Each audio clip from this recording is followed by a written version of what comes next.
All right. Good evening, Elizabeth.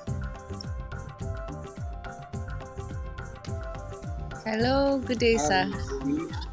How are Very well, you? thank you. Awesome. Awesome. Right. So, welcome everyone to another wonderful time with the Kabila community. We are here every Saturday by 7 p.m. GMT under normal circumstances is the same time as in London, I think Morocco as well. 1 hour behind Nigeria, and if I'm not mistaken, 1 hour ahead of Senegal. So today we're going to be talking about the starting point. Face your own reality. As you join and hear our voice, I'd like you to share this broadcast.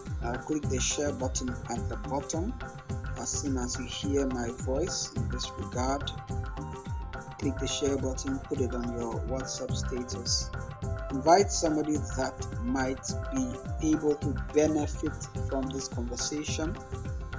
If you're going to be listening to it on YouTube, do the same. We're going to be talking about facing our own reality, and I'll try to give a little bit of insight and background into what this is all about. We are typically inspired by people who have done a lot in life. Maybe you take an Aliko Dangote, you take an Elon Musk in terms of finances. You take somebody like Ibed of Brak, the famous guy who turned around poverty in Bangladesh. You take somebody like Mother Teresa, you look at him and you're so inspired, and everybody tries to be inspired by those people who are doing awesome things in the world. And our references, our examples, all our indications of what it means to be successful are hinged on people like that. But the thing is that those people are not nearby. They are not nearby in terms of geographic proximity. They are not nearby in terms of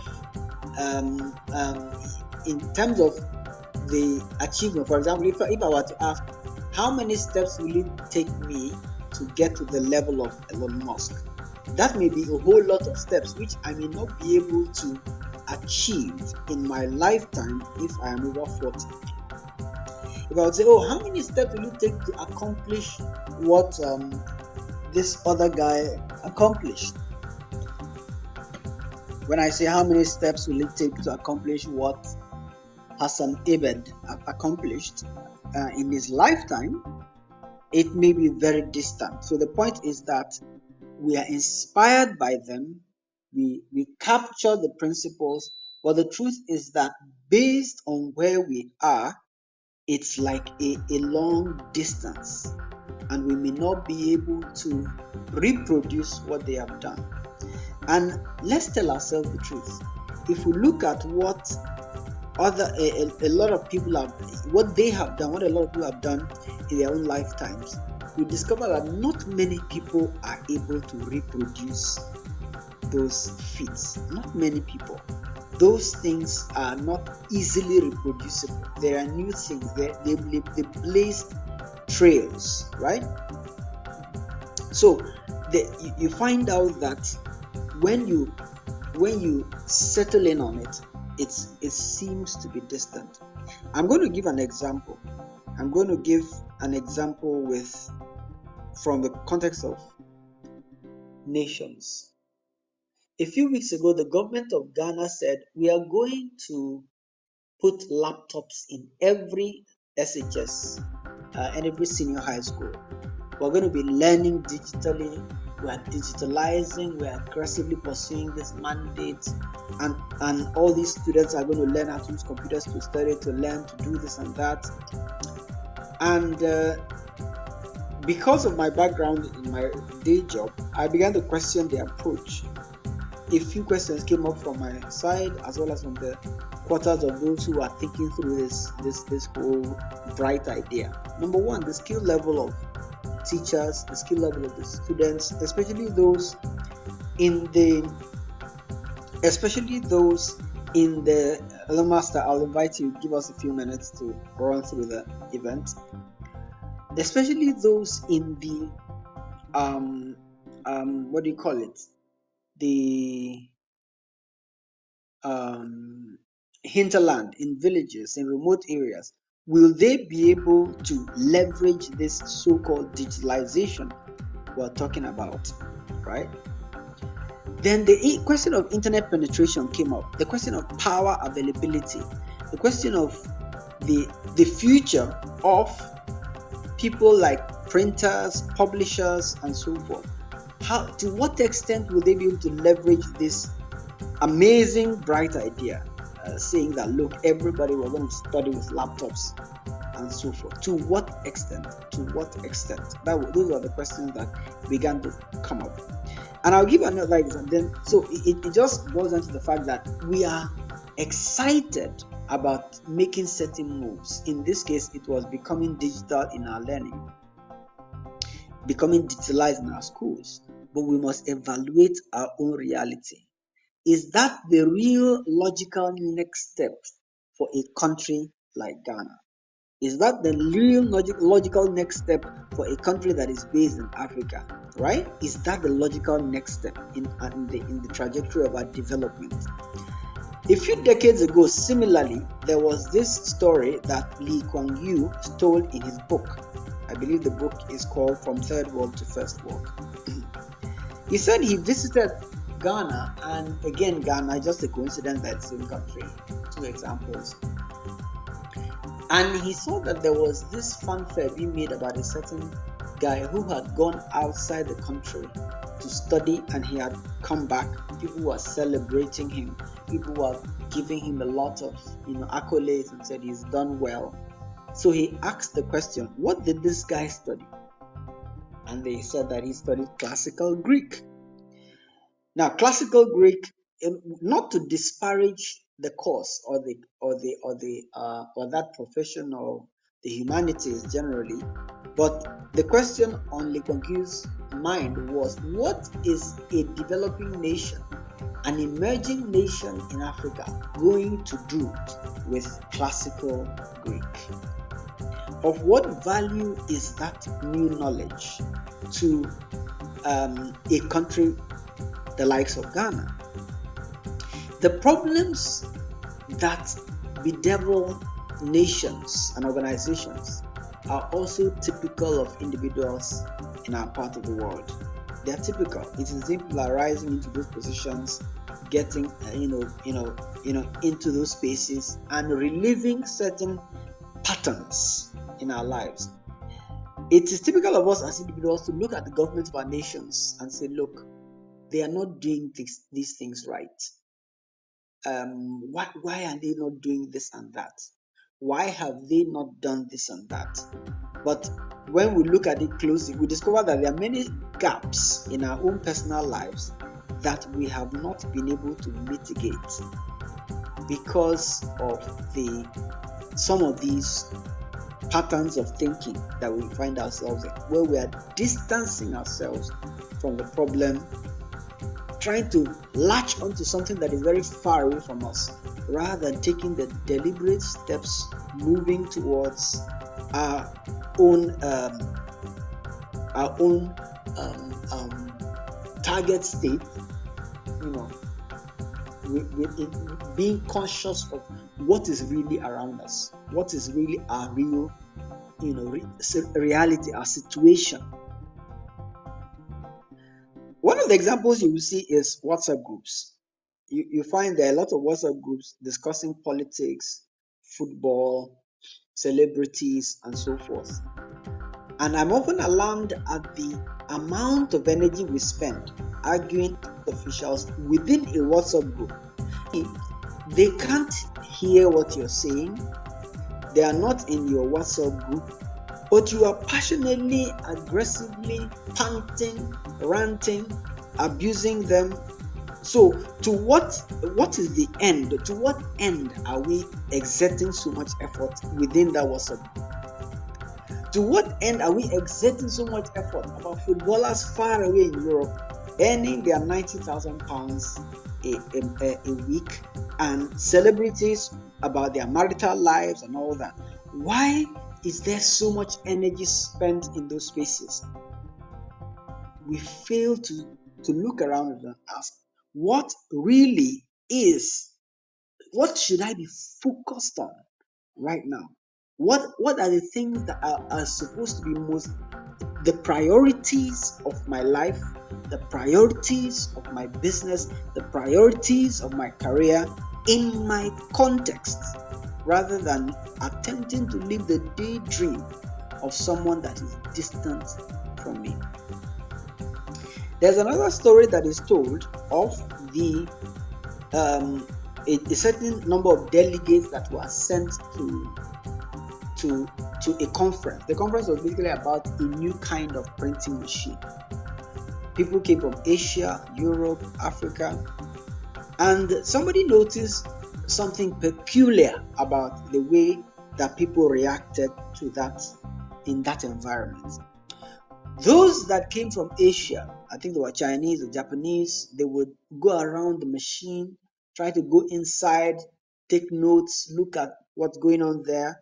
But those who are from Africa were taking pictures in front of the machine.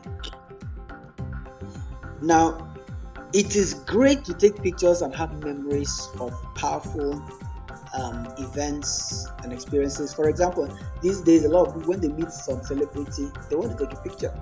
When you go to a conference, you want to take a picture with maybe additional. You want to take a picture with Tinubu. You want to take a picture with the big guys, right? Look good and post the picture on social media. But the question is, are we coming back to reflect what is the meaning of that relationship aside from the cloud of social media? What is the meaning of the conversations I'm having about what government is doing badly? What is the meaning of the next event I attend? How does it translate to value in my life? So I want to bring this home and ask us to reflect and say, where am I now? Where do I want to go? Where am I going? And what is working in my life? What needs to be addressed? Because it is easy to be inspired by Aliko Dangote, richest man in the universe, richest man in Africa. This and so what? How does that? What does that now mean to me? How many steps do I need to take to get to Dangote? What is in my own sphere, in my reality? How can I translate that to value? Can I translate to value? I look at Elon Musk. Oh, he flew a rocket into space. This and this and that. He was a South African, powerful, this inspiring. Will you be able to replicate that in your lifetime? Or is it just a fanfare story? Is it a replicable event, experience in your own context? What is it about his context that gave him capacity to deliver that in his life? And what is it in your sphere of experience that gives you capacity for something? Who am I? Number one. We often tell the story of Bill Gates and how he dropped out of school. And every now and then, those who are critical in their thinking will point out the fact that Bill Gates' mother was working for IBM. They'll point out the fact that there was influence on his contract with IBM so that he could have the opportunity, with his skills, of course, to showcase what he had. That is his context. Now the question is, how can you apply the principles of his context to your own context? Because right now your mother is not working in IBM. IBM doesn't exist anymore. Are you still going to drop out of school so that you can be like Bill Gates? Question. So that question is of our reality is critical. Assessment of myself, my position, where I'm going, what is working in my life, and how.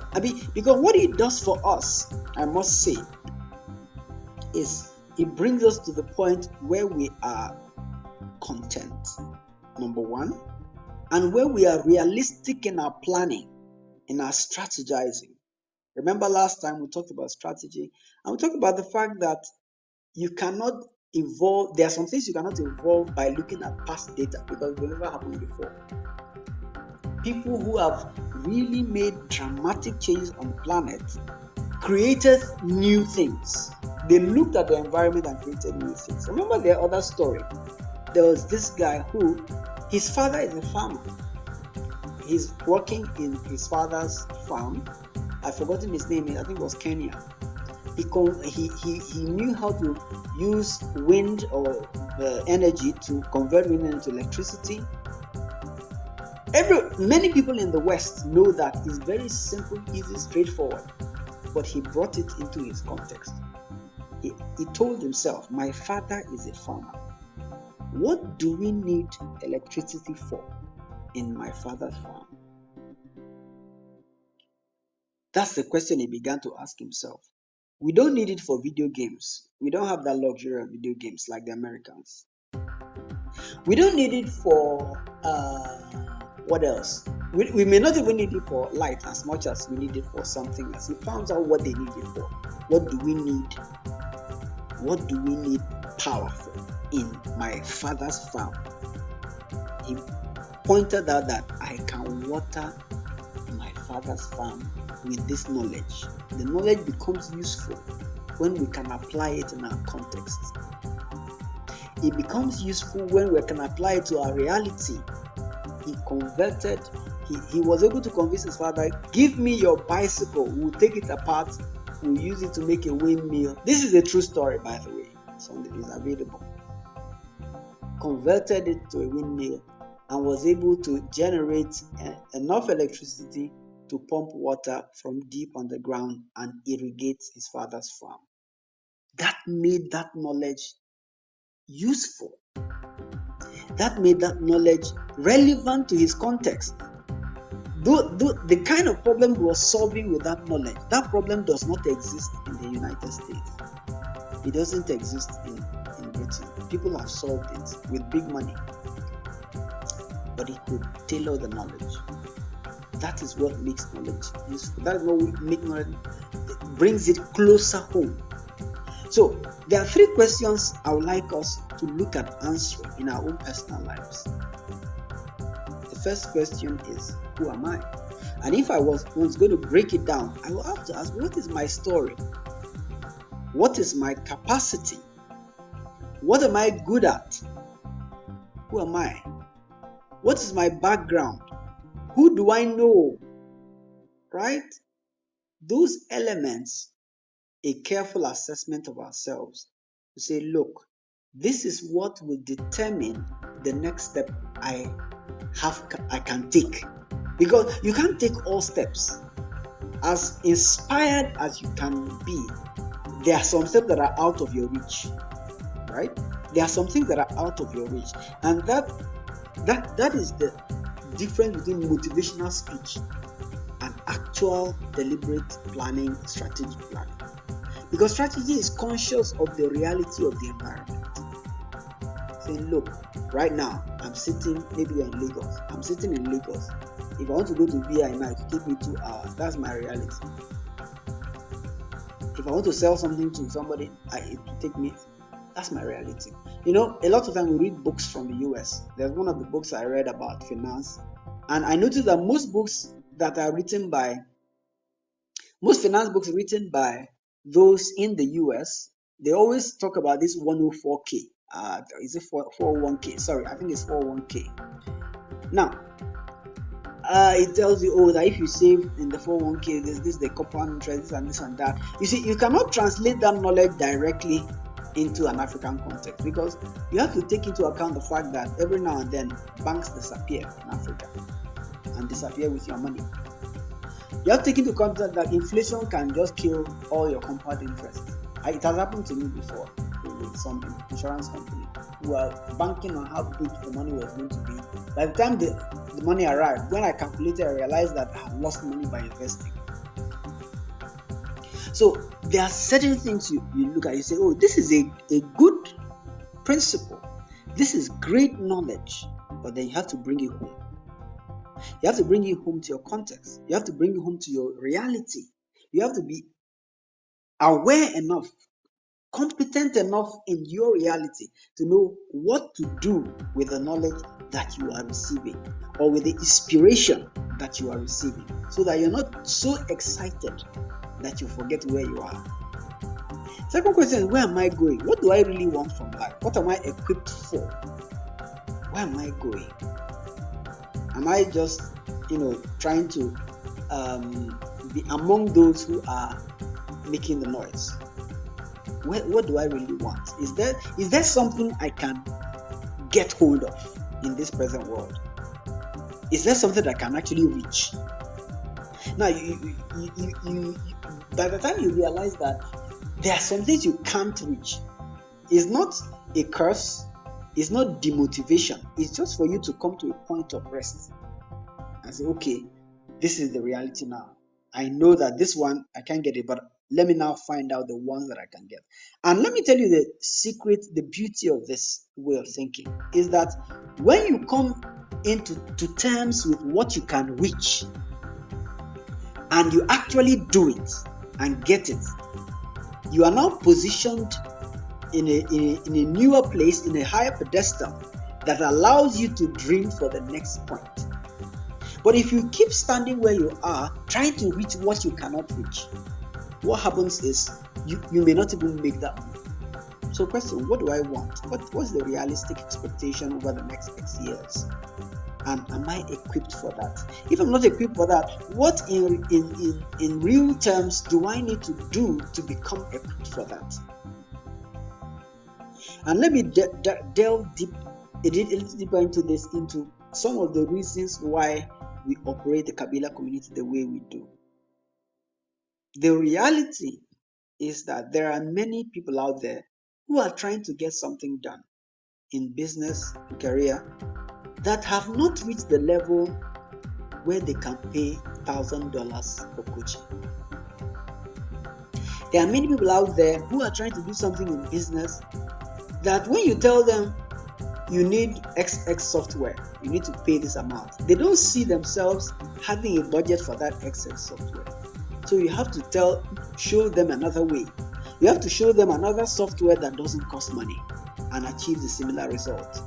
You have to show them another process that is simplified but doesn't need so many people to implement.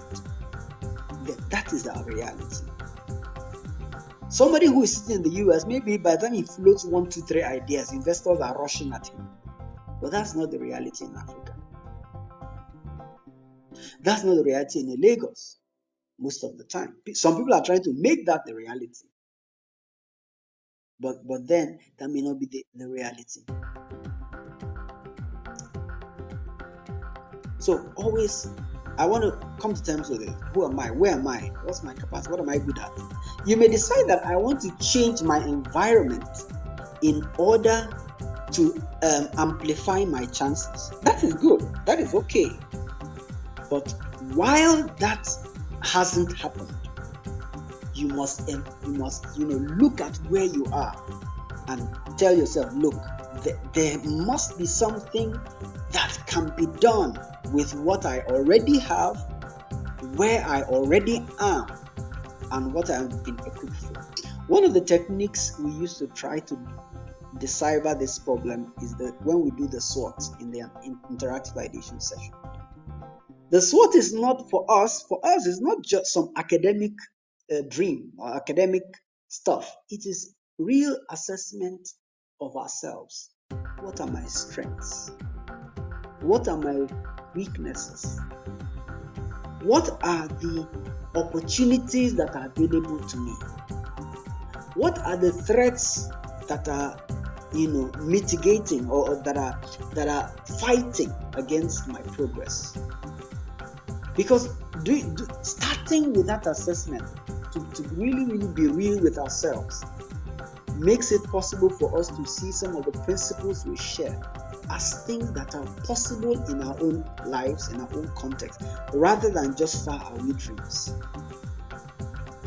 And that is why you will notice that very rarely do we make too much noise about people that have, in quotes, already made it. Because we want you to be on earth, so to speak, to be like, be down to earth. I can't inspire you with somebody you cannot reach. I can't inspire you with somebody that's so far from you that the number of steps you need to take to get there, you will have passed to eternity. You shouldn't be. It's an inspiration in a sense, but you see, it's not something that inspires you to action. It basically makes you happy that, oh, at least something can happen in this world. But in order to be really inspired to action and to move towards the realistic next step, the assessment of your reality is important. Who am I? Where am I going? What is my story? What's my capacity? What am I good at? What is threatening me? What opportunities do I have access to? And within the community now, let me give you a simple analogy. Yeah, a few weeks ago, we floated the Kabila Community Fund, $75, $50, $25. For me, that is an opportunity. It may not be $75,000. Tony Elumelu gives people $5,000 every now and then. There are grants that are many $1,000s. But if you can't articulate yourself and grow to the point where you can put together a business plan and all the other elements that they're looking for to give that kind of money to, it's still distant from you. And the more time you waste dreaming about that big thing and failing to take advantage of the opportunity that is in front of your nose, you will not grow to the point where you can grasp the big one. Face your reality and take the steps towards progress. Every step you make towards progress, every step you make towards the next possible point of growth, you are advancing. It may look small to you, but you are advancing. Every Wednesday, we tell people, look, can you share what you are doing? You say, oh, these people, even I share, they don't even say anything. I mean, they're just there. But there are 100 people on that platform. Okay, let's say 20 of them are the ones paying attention. And you are able to advertise to 20 people every week. That is an opportunity in front of you. That is your reality. You can't talk to 10 million people right now, but you can talk to 20 people. And if you fail to step up on the stage and address those 20 people, you are not yet preparing for the 1 million people that need to hear your voice. Look around you. What is your reality? Now, I want to address another aspect of it. What is working? I talked about who am I? Where am I going? What is working? And I keep making reference to the Pareto principle. And in simple terms, 20% of your effort is yielding 80% of your results. 80% of your income is coming from 20% of your business lines. Now, you can ask me to prove this, what is the theory? But the truth is that people have proven it over and over again. Not everything is valuable. There are some things you have to keep doing for some reason or the other, but you must be aware of which 20 things out of the 100 things you're doing are really giving you results. That is an aspect of evaluating your reality rather than just carrying on. That reflection must happen. And step back and say, okay, which of these, out of 10 things that I'm doing, which 2 of them are really contributing? So that's where you begin to position yourself right to move to the next level. Which ones are really contributing to my growth? So today, I've done about 30 minutes now, and I hope I'm communicating this clearly. Because a lot of people, they get discouraged when they feel that they have not gotten to a certain point. But they fail to see where they have gotten to, They fail to see that I have made some movement. But you see, the target they're giving themselves is so far away that they fail to acknowledge the distance they have actually come. Right? Because look, if you say if what you have set for yourself, you say I'm going to do 1 million miles, and you have done 10 miles. 10 miles will look like nothing to you, but 10 miles is actually some distance. And you may find yourself, you now sit down at 10 miles and say, in fact, I'm tired. This 1 million miles is not going to work, because you are not evaluating your reality and really setting the right kind of goals. You're measuring yourself against somebody that is too far from you. So you are not taking the steps that you're supposed to be taking. You're just dreaming. We must shift from that and come out and say, look, right now, let me face myself and tell myself the truth. This is what I can do now. This is what I cannot do. Face what you can do and say, I'm going to do what I can do. Now, if you keep daydreaming about distant things, distant geographically, distant, realistically, if you keep daydreaming about those things, you will not take the necessary steps within the boundaries of what is possible for you now. Because that's so important to understand what is possible for me now. I cannot get a grant of $10,000, but I can get one of $100. What am I going to do with it? Am I just going to say, oh, in fact, this $100 is too small? In fact, my mates are getting $100,000. Your mates have a different context. Your colleagues in America have a different context. Those whose fathers and mothers are politically connected, they have a different context. Face your reality. Bring the principles back to your context. Assess yourself holistically, deliberately, honestly, and say, what can I do with what I have now? In the context of scripture, say, what is your hand? What can I do with the networks, the connections, the people I know today? Oh, you have to network yourself, get to the high players. No, there are people that you know today. What are you doing with them?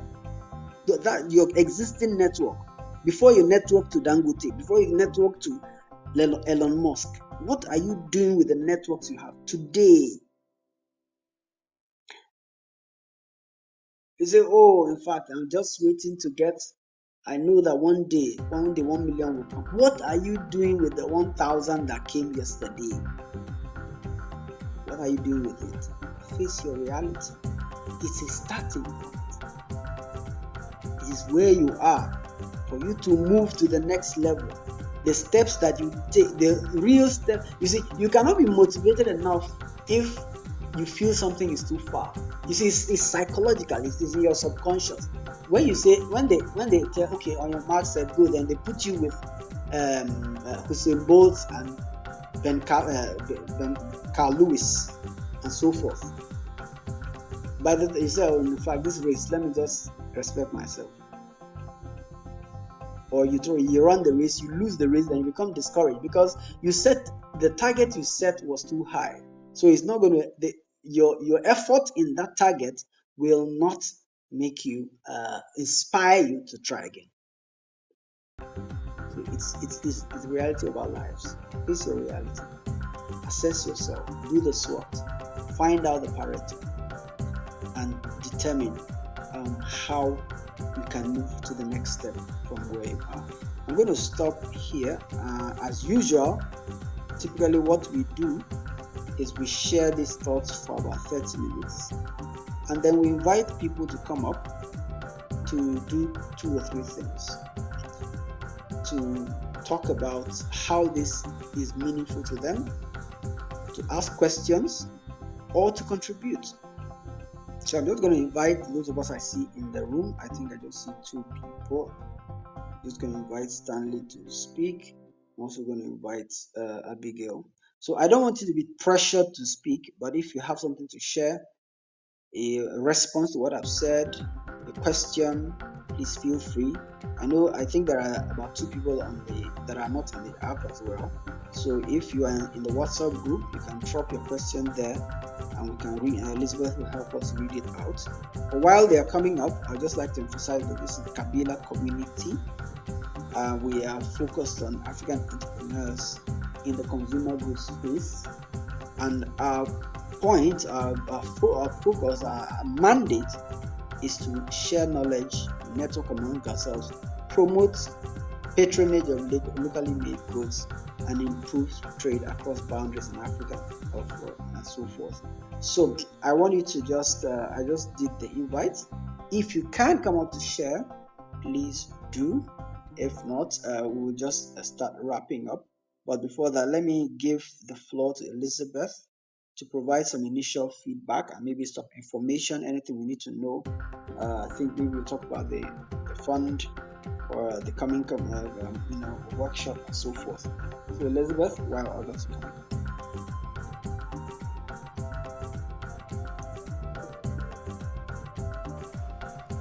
Okay, hello everyone.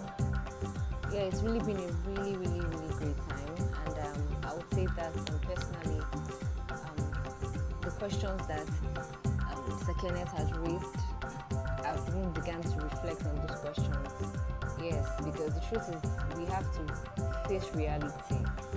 We have to face reality, and I agree with the aspect of most of us seeing celebrities and people up there, and then we are cloud chasing, or then we are trying to identify with those people.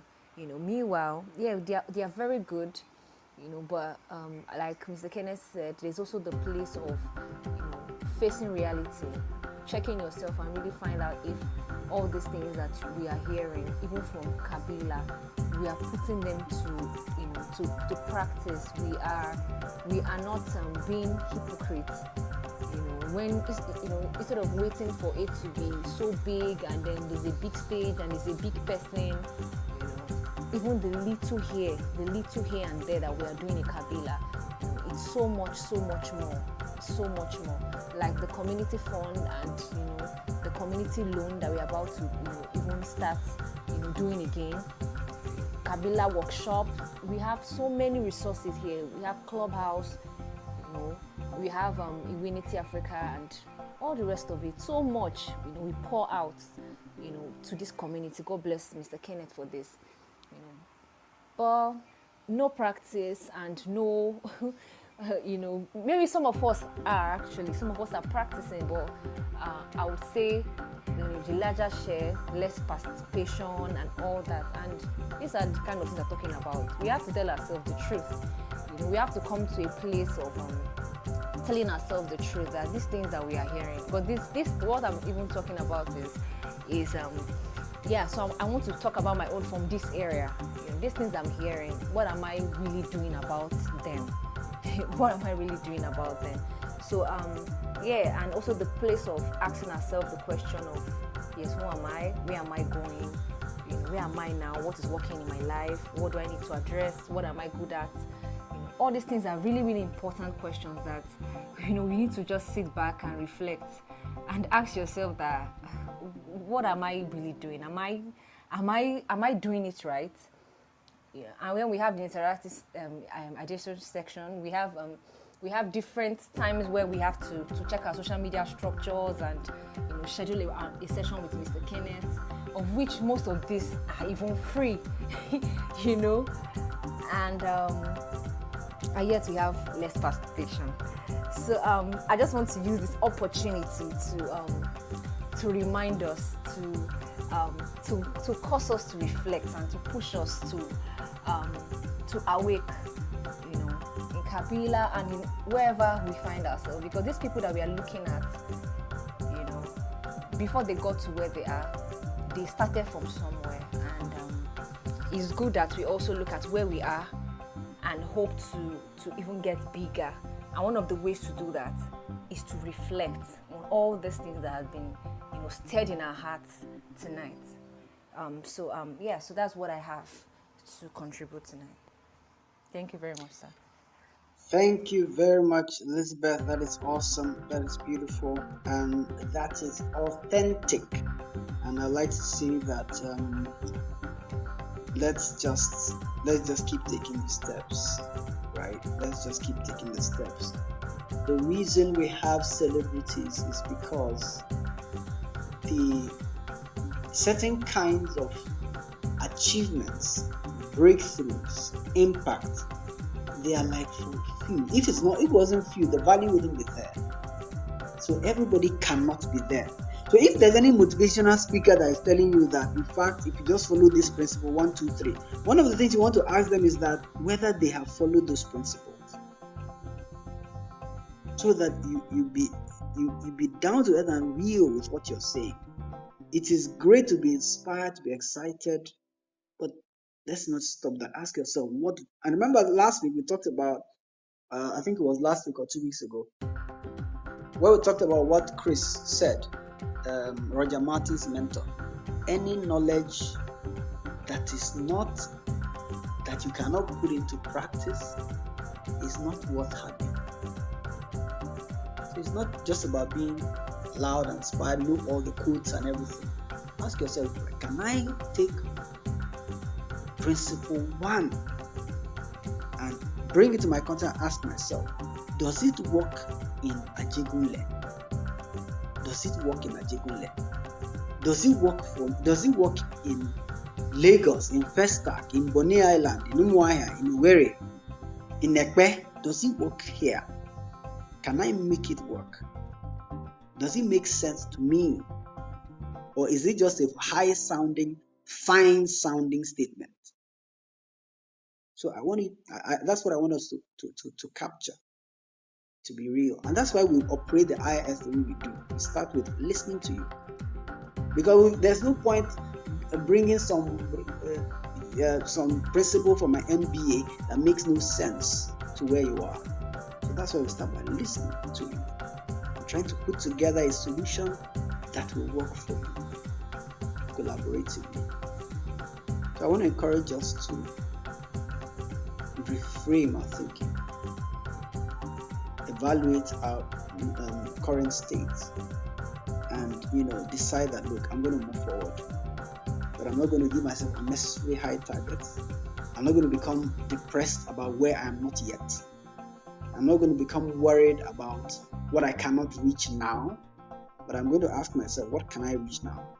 And I'm going to go forward to it. I'm sending out one more invite just in case somebody missed it. And if there's nobody else who's going to share, we're going to just close out the room and go back to listening in on the WhatsApp questions or any other feedback on this from there. Wow, so this is Kabila Community, focused on African entrepreneurs in the consumer goods space. By the way, this is a recorded session. The replays are on, so the replays here.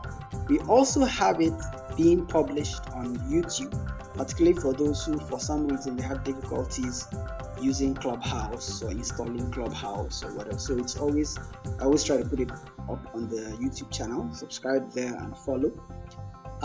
And then let me also add, I think tomorrow we are doing our draw for the mini fund. We get to know who is winning. Incidentally, I think there's quite a lot of competition around it.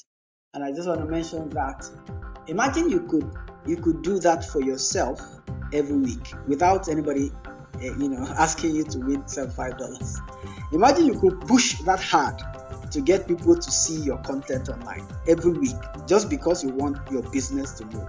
Just imagine it. So that we're going to do that tomorrow. We're also planning for the next Kabila community workshops. Those of you who were in the last one, you will agree with me that there's value, and that's how we're going to be doing it. We'll just take one simple thing, demonstrate it, and then expect that people can take up the challenge to apply it to their business. The next one, we're going to be talking about numbers, taking phone numbers, and we're going to show practical ways in which to actually make taking those phone numbers useful to your business. We're going to demonstrate it. So it's $25, just to let you know, because we can't keep giving things free. It's not sustainable. So you can reach out to Elizabeth, and if you need to start saving towards it, sorry, you can. But we're going to publish the flyer within the week and the form within the week, so that people can take advantage. If you get up to 10 people, great. Then we're also going to be talking about the loans. We're starting off with 100,000 naira and 1,000 cedis. 100,000 naira in Nigeria. Only Nigeria and Ghana we can cover now. 100,000 naira and 1,000 cedis. It's interest free, but payable over 6 months. And we're going to do a test before we agree that you're eligible, because you cannot be absent, not knowing what we are doing in the community, what we're about, and then you want to collect our money. Life is not just like that. So there's going to be a set of questions that will determine those who really, because we try to do it with the membership, but membership is not really working as we thought. So we're going to have a way of checking those who are really, really part of us, right? Because I want those who are really part of us to benefit in this arena. So it doesn't make sense when there's money, just come and grab and go.